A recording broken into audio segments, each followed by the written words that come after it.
the 15th of January, 69 AD. The Roman Forum stinks of urine and wet wool and the cold iron tang of fresh blood. A man's head is being carried past the rostra on a pole. 3 hours ago, that head sat on the shoulders of a 72-year-old senator who had ruled the Roman world for 7 months. The legionary who hacked it off had been paid 5 gold pieces for the work. The body, stripped of its armor, lies in the open beside the Lacus Curtius, the small marbled pool in the Forum where, by one of the older Republican stories, a young equestrian named Marcus Curtius once rode his horse into a chasm to save the city. The body of Servius Sulpicius Galba lies in the same patch of paving stones now. Nobody is going to ride into a chasm for him. The legionary, a man named Camurius of the 15th Legion, Tacitus names him only in a single line, in passing, in the 41st chapter of the first book of the Histories, did it from behind, while Galba was kneeling and offering his throat himself. What Galba said at the moment of the stroke is one of 2 things, depending on which version of the scene you trust. Some sources, Tacitus tells us, report that he asked for a delay to fetch more money for the soldiers. Others, that he stretched out his neck and called out the line a Stoic emperor would want quoted of him afterwards. __quote _0__. Tacitus does not pick. He sets both lines side by side and lets the reader choose. I have read this passage 3 times across 3 years, and I still cannot decide which version I trust. The first sounds like Galba. The second sounds like what a Roman senator wanted Galba to have been. 2 other heads were taken on the same morning, in the same square. The head of Titus Vinius, Galba's consular colleague, severed at the foot of the litter and dragged through a sewer drain into the open. The head of Lucius Calpurnius Piso Licinianus, the young senator Galba had adopted as his heir only 6 days earlier, hacked off on the threshold of the Temple of Vesta after the Vestal Virgins had refused to shelter him further. The heads were piled together briefly outside the Basilica Aemilia, then redistributed. The pole carrying Galba's head went east toward the Praetorian camp. The pole carrying Piso's head went to the Servian wall. Vinius's head, the chroniclers tell us, was sold to his daughter for a price the chronicles do not record in coin, so she could bury it with the body. This is the story of the 18 months in which Rome learned that the throne of the Caesars was a market. 4 emperors, 5 named civil engagements in Italy. Cremona, the 2nd largest city in the Po Valley, sacked by Roman soldiers, killing other Roman soldiers, the sack lasting 4 days and nights. The Capitoline Temple of Jupiter Optimus Maximus, the oldest state sanctuary in the Roman world, burned to its foundations in a faction fight inside the city itself.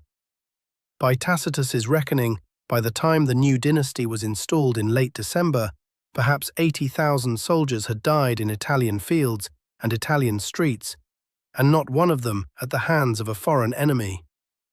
The eastern frontier with Parthia held throughout. So did the Rhine. So did the wall of Britain. The killing was internal. Early in the histories, Tacitus delivers a line every Latinist learns by heart. Opus aggredior opimum cassibus, atrox proeliis, discors seditionibus, ipsa etiam pace savum. I undertake a work rich in disasters, terrible in its battles, torn by sedition, violent even in its peace. I have read that sentence I do not know how many times. Only on the 10th or 11th reading did I notice what Tacitus is doing with the word opimum. It is the same word Roman generals used for the rarest of military trophies, the spolia opima, the rich spoils stripped from the body of an enemy commander killed in single combat by a Roman commander. Tacitus is telling you, in his second word, that this year produced a richer harvest of catastrophe than any campaign in living memory. And he is telling you, in his second word, that he is going to strip it from the bodies and offer it to the gods. I lean toward Tacitus on most things in this period, and you will hear me say so more than once. If this kind of history holds you, the chronicles, the names, the small decisions made in a corridor that turned a continent, this is the work the channel does. There is more of it waiting. Back to the Forum, the morning of the 15th. The man whose head was on the pole had not paid the Praetorian Guard. That is, to put it more precisely than the chronicles tend to, he had not paid the donative he had been credited with promising. There is a difference. Galba had claimed he had never made the promise. The guard had claimed he had. Tacitus shrugs at the question. "I am wont to enlist my soldiers, not to buy them," is the line Tacitus gives to Galba in the 5th chapter of the Histories, and it sounds noble until you remember that the man who said it was lifted into power on the back of the same provincial legion he had then declined to thank. 5 gold pieces, roughly a centurion's annual stipend in this period, was what Camurius received for the head. The arithmetic of the morning is worth pausing on. A common legionary in 69 AD earned 900 sesterces a year. A Praetorian guardsman earned 3,000. The donative Otho had promised the Praetorian Guard the night before. 7,500 sesterces a man was therefore something between 2 and 3 years of a guardsman's pay, given out in a single lump, for the work of letting a litter pass through the Forum and then not protecting the man inside it. 9 cohorts of about 500 men each, call it 4,500 guardsmen present in the city on the morning of the 15th, by Tacitus's own count and not counting the officer cadre, meant a payout of roughly 33 million sesterces. The annual revenue of the Roman state in this period ran around 800 million. Otho was committing roughly 4% of the empire's tax base before he had spent a single day on the throne to the cohort of soldiers who had spent 4 hours making him emperor. He did not have the money. Nobody did. That is the first piece of timber in this story, and you will see it catch fire in late October at Cremona when Vespasian's troops are cutting up Vitellius's troops over a silver coinage so debased that the men in the line do not trust the pay they have been issued the night before. I cannot tell you what made this morning different from the morning before. The chronicles do not really know either. The Praetorians had been muttering for weeks. Otho, the man who would wear the purple by sundown, had been distributing small bribes for at least 4. Plutarch puts the number who first hailed him outside the Temple of Saturn at 23. Suetonius gives a vaguer figure. The manuscripts disagree on the number, and they disagree on whether the original conspirators were 5, or 15, or 23. I tend to discount the 23 slightly. Plutarch liked round numbers a little too much. What is not in dispute is the price. The pole-bearer carrying Galba's head pushed past the Basilica Aemilia. Behind him a small procession formed. By the time he reached the front of the Praetorian camp, outside the Porta Viminalis, just east of the Servian wall, the camp built by Sejanus 4 decades earlier in the reign of Tiberius, for precisely the political purpose now being demonstrated. There were horsemen, slaves, and a half-drunk freedman waiting to take the head and present it to Otho. The freedman, named Petrobius Neronianus, had been one of Nero's most disliked court favourites. He had been disgraced under Galba and stripped of office. He had paid for the head out of his own purse, the chronicles tell us, for the simple pleasure of throwing it into the Tiber later that evening, off the Pons Sublicius, in the dark. The Tiber takes both of the year's emperors in the end. It will take Vitellius too, 11 months from now, dragged down the bank with an iron hook through the throat. It is one of the geographic facts that makes Rome the city it is. The river runs through everything. The dead pass through it on their way out. So 3 things became visible on the morning of the 15th of January, all at once, in the same square. The first was that an emperor could be killed by his own bodyguard, without an army, a battle, or even a serious conspiracy, only a sufficient donative. The second was that the public theatre of imperial succession, the adoption of an heir, the speech from the rostra, the swearing of oaths by the Senate, could be unmade in a single morning by the men who held the right blades in the right corridor. The third was that the Praetorian Guard, 9 cohorts of about 500 men each, stationed inside the city between the emperor and the Senate, paid by the emperor and not by the Senate, had finally noticed something about themselves. They had noticed that there was no one else in Rome with weapons. It would take a century and a quarter and another city full of dead Romans for that lesson to be fully cashed in. It would take only another year and a half for the immediate price to come due, for the 80,000 legionaries to bleed out into the wheat fields of the Po. The 4 men who took the purple between June 68 and December 69 each in turn discovered the same fact about the throne. Not one of them died in bed. By midday, the crowd in the forum had begun to disperse. The freedman Petrobius had Galba's head and was working through the practical question of where to keep it until evening. Camurius was being paid out at the Praetorian paymaster's tent. Otho was inside the Praetorian camp, accepting the loyalty of cohort officers one at a time, by name, in a clipped Latin that the chroniclers tell us he had practiced the night before.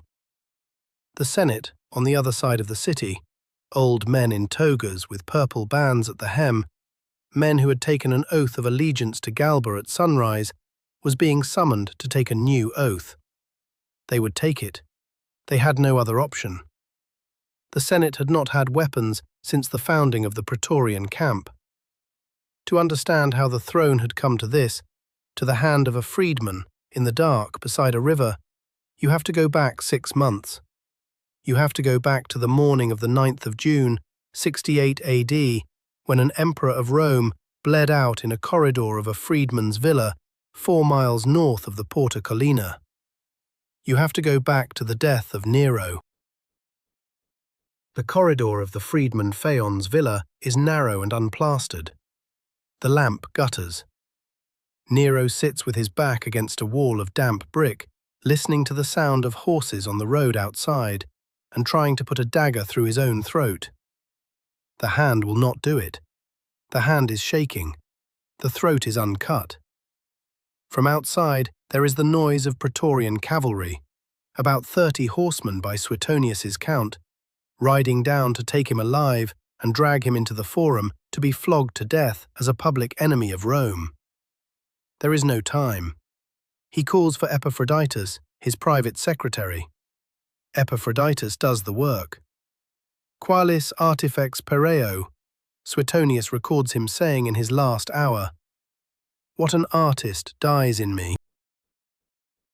Whether he said it in the corridor at the moment of the stroke, or earlier in the day while a courier read him aloud the Senate's declaration of public enemy status, is a matter the sources do not pin down. Suetonius gives no timestamp. The line, in either case, is one of the strangest sentences any Roman emperor put on the record. It is the line of a man who did not know what an emperor was for. The date is the 9th of June, 68 AD. The villa, by Suetonius's own description in the 48th chapter of his Life of Nero, sits 4 miles north of the Porta Collina on the Via Salaria itself, in the sandy fields between Rome and Fidenae. The freedman Phaon had offered the house as a hiding place earlier that morning. Nero had arrived barefoot, in a tunic borrowed from a slave, with a torn cloak pulled over his head. He had crawled through a window because the front door had been hidden, on Phaon's advice, behind a bramble. He had drunk water from a puddle. He had said, when he tasted it, quote 5. In Rome, on the same morning, the Senate was meeting. The senators had been waiting 11 days for the courier from Spain. The courier had not yet come. They voted anyway. They voted Nero a public enemy and Servius Sulpicius Galba, governor of Hispania Tarraconensis, 71 years old, 3 months in open revolt, currently at the city of Clunia in the Spanish interior, the new emperor of Rome. They were voting for a man they had not laid eyes on in more than a decade. Some of them had never laid eyes on him at all. Galba did not know yet. He was in Clunia, in a praetorium decorated for somebody else's command, dictating dispatches and waiting to hear whether the rebellion of the Gallic governor, Vindex, the rebellion that had pulled Galba off the fence in the first place, had succeeded or failed. Vindex was already dead. He had been killed in May at the field of Vesontio by the army of Virginius Rufus, the commander of Upper Germany, in a battle Virginius had not actually ordered to be fought. The Rhine legions had attacked on their own initiative and then offered the purple to Virginius. Virginius had turned it down. The choice of an emperor, he is supposed to have said, belongs to the Senate. It is one of the more honourable lines in this period, and the chroniclers preserve it whole. Galba would learn of Nero's death by courier on the 18th of June, 9 days after the fact. He would change the title on his dispatches from quote 8 to quote 9. He would begin the march to Rome at the speed of a 71-year-old man with a column of 3 new legions, no money, and 4 advisors of varying competence. He would arrive at the gates of Rome in early October, 4 months on the road for a journey that a courier rode in 18 days. This is the second piece of timber, and it catches early. Galba arrived in Rome having already done 2 things wrong. The first was that on the march, somewhere in southern Gaul, a unit of marines, sailors from the fleet at Misenum, whom Nero had recently begun to organize as a legion of his own, caught up with the column and asked the new emperor to confirm their legionary standards and pay them a donative. Galba refused. They pressed. Tacitus says they quote 10. Plutarch, who is more sympathetic to them, says they quote 11. Galba ordered his cavalry to attack them in the street. The number of dead in the sources runs from a few hundred to several thousand. I lean toward Tacitus's vagueness here over Plutarch's specifics. Plutarch is writing for a moral, not a tally. Whatever the count, the unit was destroyed on the road. Galba then ordered every 10th man among the survivors executed, the old discipline for cowardice in the field. He did this to soldiers who had wanted to swear loyalty to him. The second was that Nymphidius Sabinus, the Praetorian prefect who had abandoned Nero and steered the Praetorian Guard into Galba's column in the first place, had promised the Guard a donative of 7,500 sesterces a man in Galba's name. Galba had not been consulted. When the bill came due in Rome, Galba publicly refused it. Quote 12, quote, he said to a Praetorian delegation in the audience hall of the Domus Tiberiana. By Tacitus's account, in the 5th chapter of the first book of the Histories. The chronicler does not give the names of the delegates, he gives only the line and the silence that followed it. I have spent more reading time on the chronicles of these 7 months than on the war year that followed. They are quieter, and they are stranger.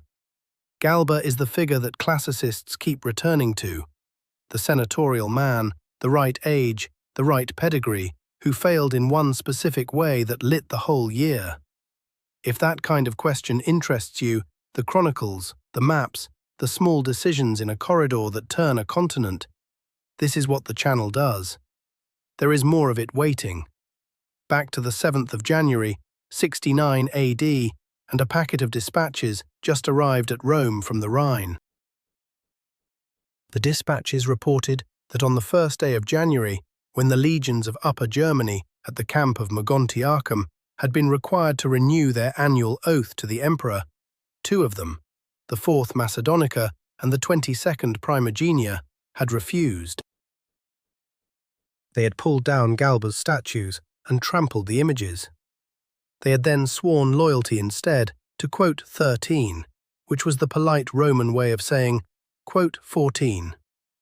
On the 2nd day of January, the report continued, the legions of Lower Germany at the camp of Cologne, the 1st Germanica, the 5th Alaudae, the 15th Primogenia, and the 16th Gallica, had taken the next step.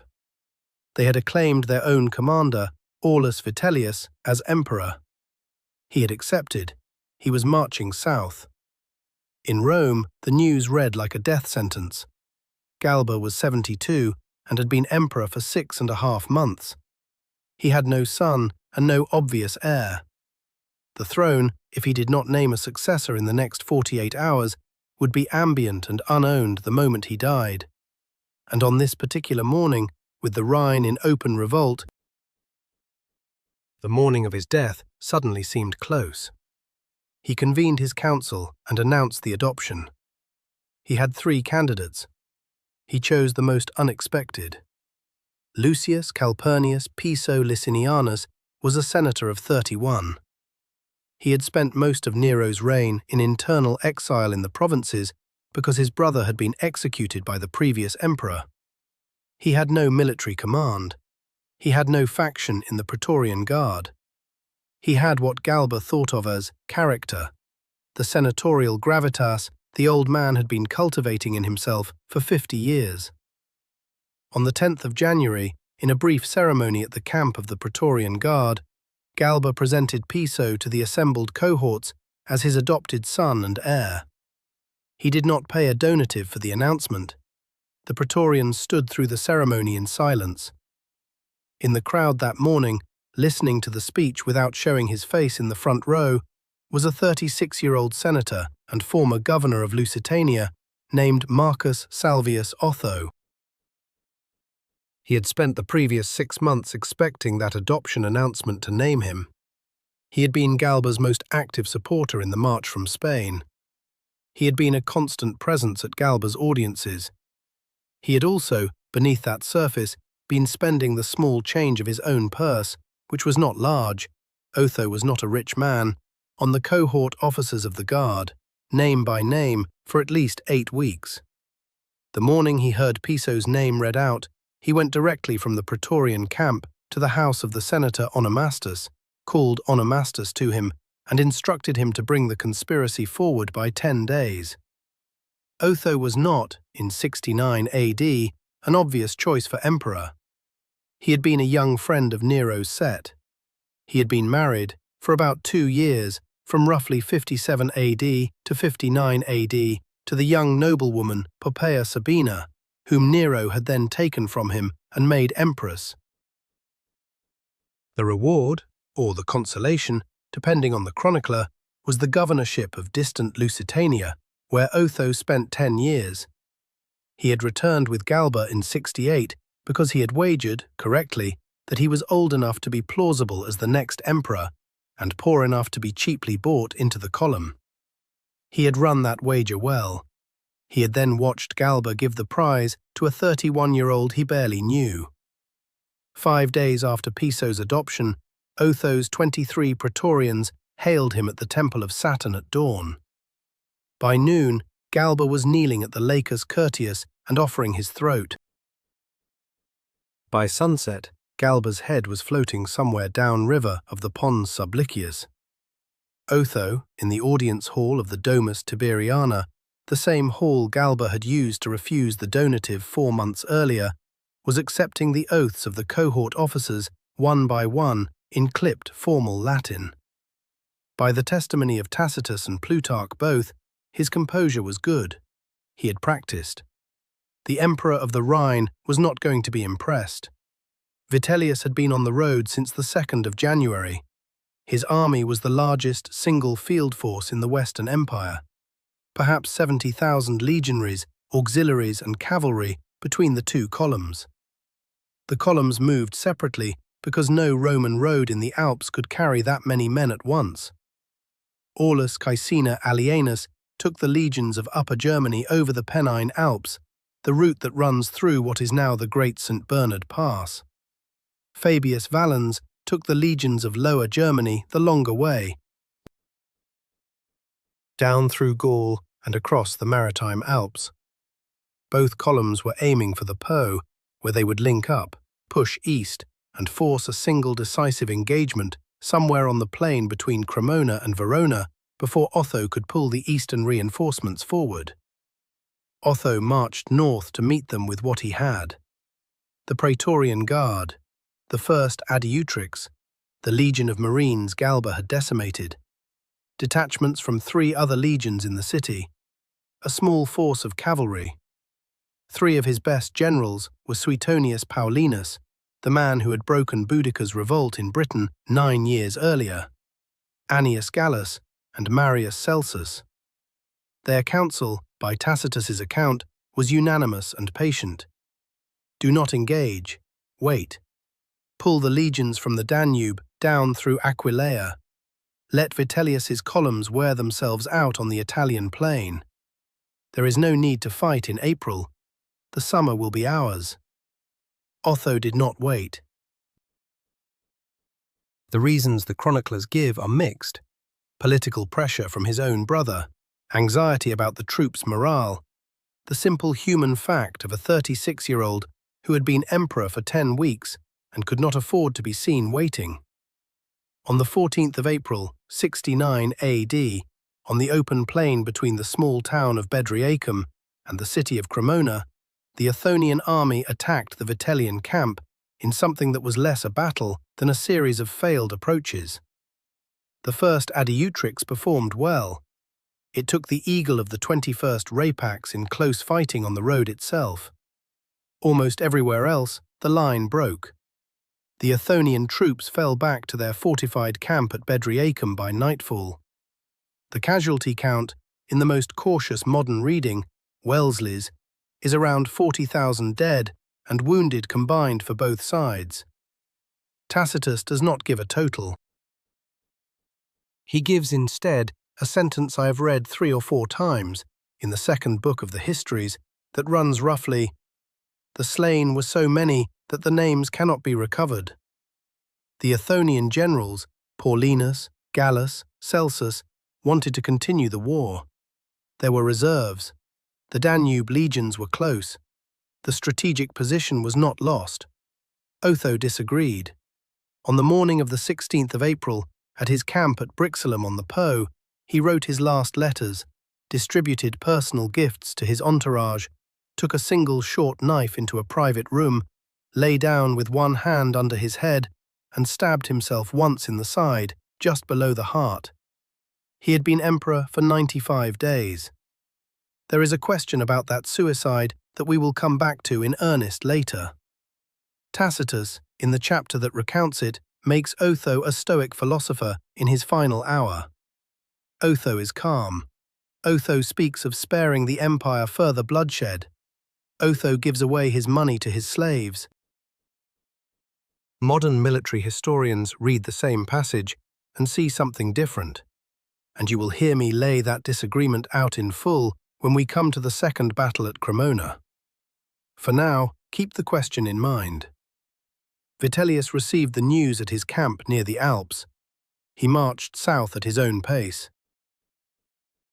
He stopped at Bedriacum to walk the battlefield, by Suetonius's account in the 10th chapter of his life of Vitellius, a walk through the unburied dead that the legions had taken pains to leave conspicuous. Vitellius, looking at it, is supposed to have said, quote 16.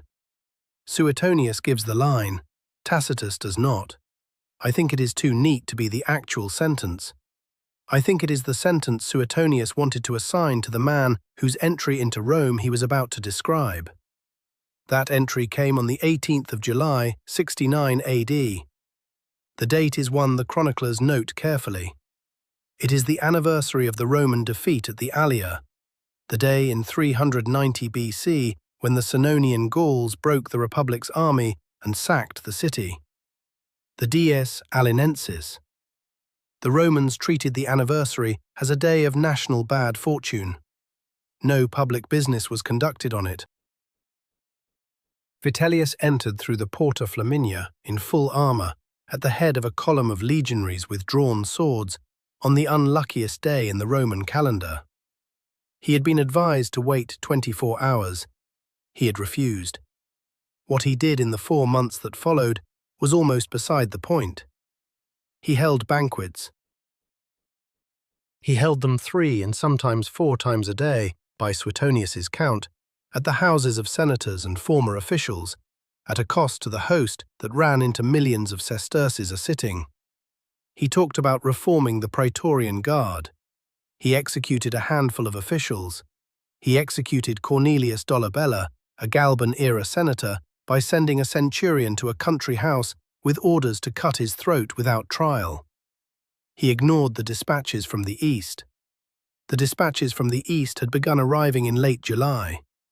They reported that on the first day of the same month, in the city of Alexandria, at the praetorium of the prefect of Egypt, a man named Tiberius Julius Alexander, who was Jewish by birth and equestrian by rank, the 2 Roman legions stationed in Egypt had been ordered to swear an oath of loyalty to the commander of the Roman armies in Judea. The dispatches gave the commander's name. They reported that his eastern colleague, the governor of Syria, Gaius Licinius Mucianus, had endorsed the oath 2 days later at Antioch. They reported that the army of Judea, 3 of the empire's best legions, hardened by 2 years of siege warfare against the rebel kingdom that held Jerusalem, had been the third to take the oath on the 3rd of July, with the commander himself present at the parade. They reported the commander's full name 3 times. They wrote it as Titus Flavius Vespasianus. The commander did not march. He sent his colleague Mucianus and most of the eastern troops west by the land route through Asia Minor. He stayed in Judea with the larger half of the army, putting his elder son Titus in charge of the continued siege of Jerusalem. He himself went only as far as Alexandria, to sit on the grain supply of the city of Rome, to hold the throat of the empire, to wait. By the time Vitellius's spies could put a full picture in front of him at the dinner table in late August, the Flavian troops were already coming over the Julian Alps. In Alexandria, in the late summer of 69 AD, Titus Flavius Vespasianus is sitting in the praetorium of the city, counting grain ships. He is a 60-year-old man of equestrian provincial stock, the son of a tax farmer from the Sabine Hills, with a heavy peasant's face and the kind of voice that other generals describe as flat. He is reading the manifest of the Alexandrian fleet.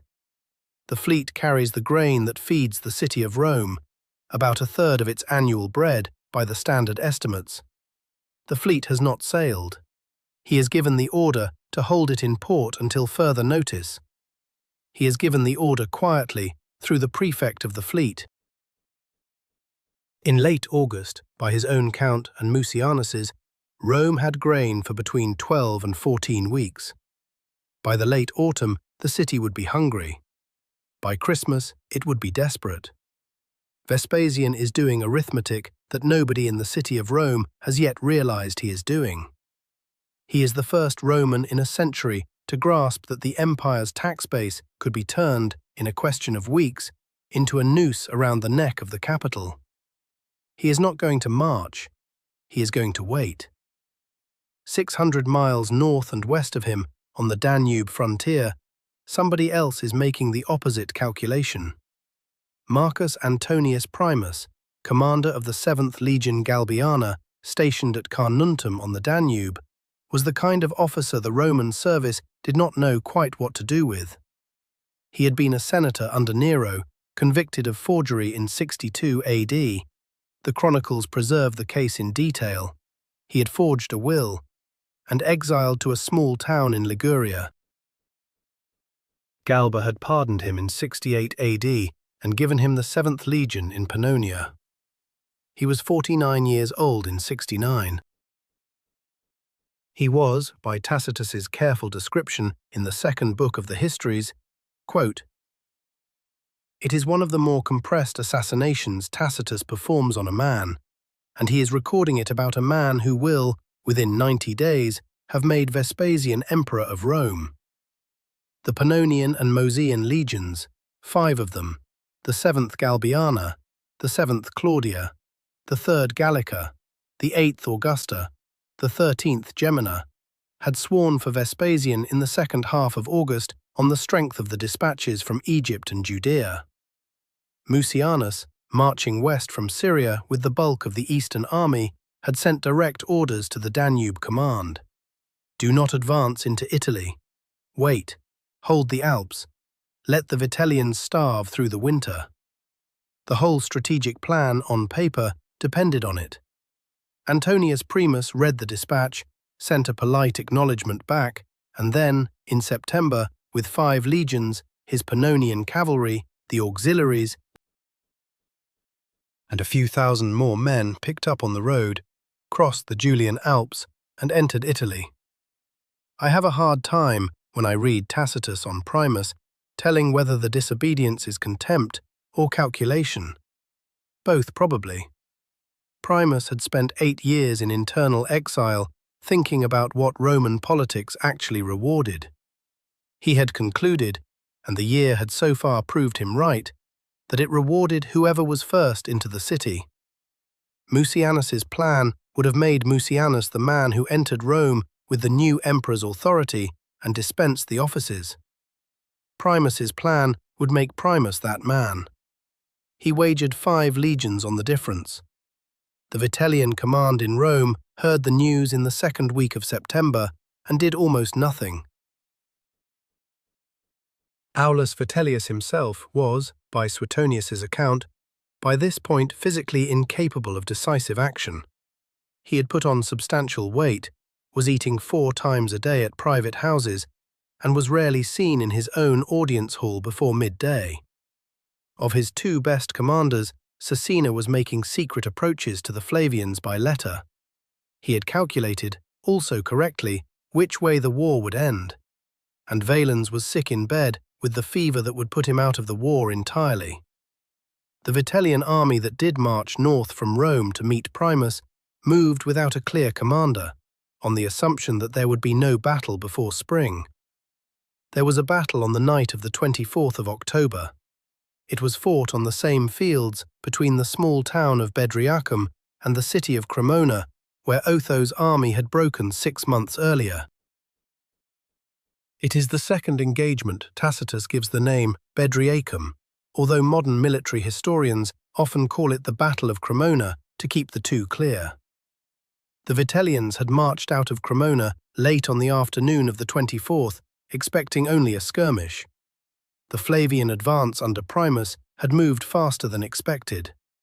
The 2 armies met on the road in the dusk. The fighting carried into the dark. What followed was the largest pitched battle ever fought by Roman troops against other Roman troops in a single night. Modern estimates for the combined force in the field are around 80,000 men. The terrain, flat, marshy, cut by drainage ditches, and by the Via Postumia running east to west, gave neither side an advantage. The legions fought by torchlight and by the light of a low autumn moon. The standards were nearly invisible. Men killed men in the same uniform and discovered it from the curses they shouted as they died. One moment in the long night, Tacitus describes with the precision he reserves for the things he most wants the reader to remember. The 3rd Gallica, the legion that had been on station in Syria for generations, kept the eastern custom of saluting the rising sun. As the sky began to grey toward dawn on the 25th, the men of the 3rd turned east and raised their voices. The Vitellians on the line opposite, hearing what sounded like a salute, assumed the cry was being raised to reinforcements coming up the Postumia from the east. Their line wavered. The Flavians, hearing the wavering, took it for an opening. They charged. The line broke. By full sunrise, the Vitellian army in the field was not retreating, it was running. I lean on Tacitus more than I should, perhaps, on the sun's salute. Wellesley, the most careful modern military reader of the year of the 4 emperors, accepts the detail with some discomfort. Other historians, most relevant, P.A.L. Greenhalgh, in his 1975 study of the year, and Gwyn Morgan more recently, have noted that the sun salute is exactly the kind of literary set piece a senatorial historian would inherit from Sallust and Livy and reattach to a new battle. I lean toward Tacitus, Because the men of the third were known Eastern veterans, the custom is attested in other contexts, and a night battle does in fact produce exactly the kind of acoustic confusion the sequence describes. But I will not tell you it is settled. What is settled is what happened to Cremona. The Vitellian survivors fell back inside the city walls. Primus invested it that same afternoon. By the morning of the 26th, the garrison capitulated. The Flavian troops were then loosed on Cremona for 4 days. By Tacitus's account in the 33rd chapter of the 3rd book of the Histories, and I read this passage every few years and have not yet found the line I can quote at the dinner table, 40,000 legionaries spent 96 hours sacking a Roman provincial city that had welcomed Vitellius the year before. Old men were killed in the street for the pleasure of it. Children were killed because they were in the way. The temples were stripped of every metal vessel. The 40,000 inhabitants, perhaps the chronicle is hedging on the count, were divided among the troops as enslaved property. On the 4th day, the troops set fire to the buildings to expose the foundations of any hidden cellar that might still contain hidden wealth. The city of Cremona, as a city, ceased to exist. Tacitus, with the dry weight he uses when he wants the reader to feel sick at his own people, gives the final sentence. Quote 18. This is also a good moment to pay the debt I owe to a question I left open in the last part. The question of Otho's suicide. Tacitus's account of Otho's death in the 49th chapter of the 2nd book is one of the most carefully composed character studies in Latin prose. Otho is calm. Otho speaks of sparing the empire further bloodshed. Otho destroys his own private correspondence so it cannot be used against his supporters. Otho gives away his money to his slaves. Otho's death is, in Tacitus's framing, the death the Stoics had been writing manuals about for 100 years. Seneca's death 2 years earlier under Nero is the closest model. Plutarch, writing the life of Otho a generation later, takes much of this directly from Tacitus's source material and adds personal detail. The single short knife, the hand under the head, the body afterwards left in the simple cloth. Modern military historians read the same scene and see the framing rather than the man. Wellesley, in his book on the year, points out that Otho's army at Brixellum had been demoralized by Bedriacum, that his own surviving generals were already in private correspondence with Caecina about terms, that his political base in Rome had collapsed within 48 hours of the defeat, and that an Othonian counterattack in late April would almost certainly have failed within a week.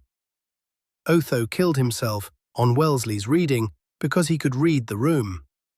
The Stoic noble suicide is a literary garment Tacitus dressed him in afterwards, drawing on the rhetorical tradition that had served him with Cato and with Seneca. I have read both readings several times. I will tell you straight, I lean toward Wellesley on the political situation and toward Tacitus on the man.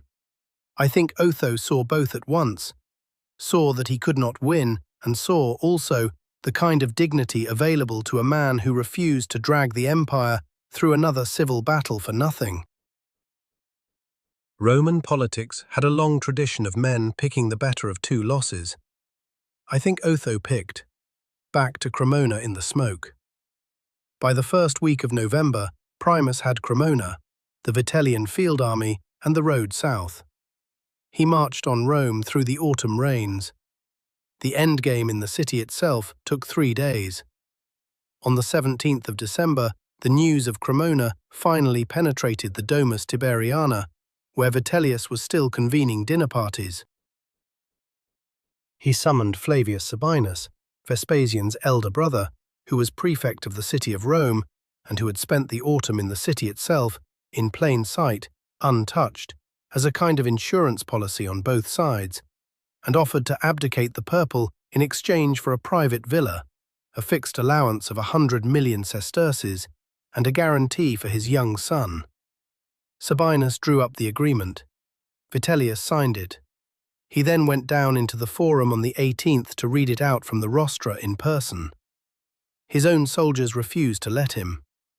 The Vitellian Praetorian Guard, reorganized that autumn from the German legions in a way that doubled its size to 16 cohorts, surrounded the rostra, shouted Vitellius down, dragged him bodily back to the palace, and then went looking for Sabinus. Sabinus, with a small group of senators and with Vespasian's 17-year-old younger son, Titus Flavius Domitianus, who would, 12 years later, the Emperor of Rome himself, fell back to the only defensible high ground in the city. They took refuge on the Capitoline Hill, inside the precinct of the temple of Jupiter Optimus Maximus. They barricaded the temple steps with statues, with broken furniture, with the carved doors of the smaller shrines. They held it for 16 hours. Late on the evening of the 19th of December, the Vitellian Praetorians forced the precinct. They set fire to the wooden colonnades around the temple itself. The fire spread. By midnight, the temple of Jupiter Optimus Maximus, founded by the traditional Roman dating in the first year of the Republic, 509 BC, had collapsed in on itself. The cult statue of Jupiter, made of terracotta covered with sheet gold, came down with the roof.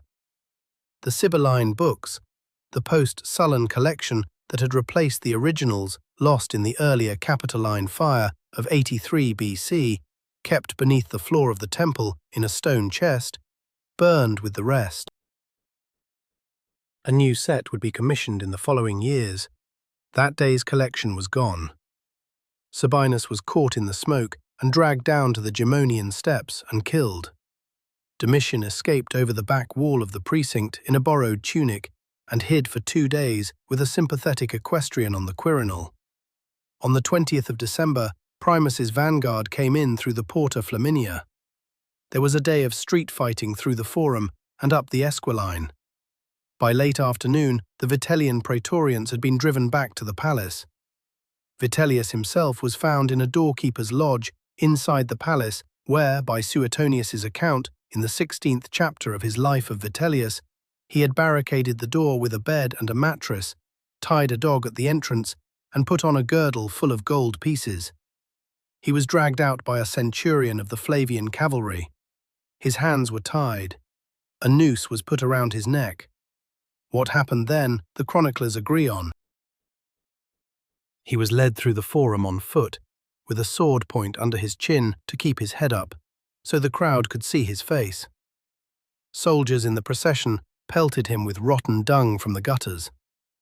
He was brought to the Gemonian steps, the broad public staircase on the slope of the Capitoline that the Roman state used for the public exhibition of executed criminals. There, near the spot where Sabinus had been killed the day before, he was finished with many small wounds. Suetonius gives the line he is said to have spoken on the way. "And yet I was your emperor." Then they put a hook through his throat.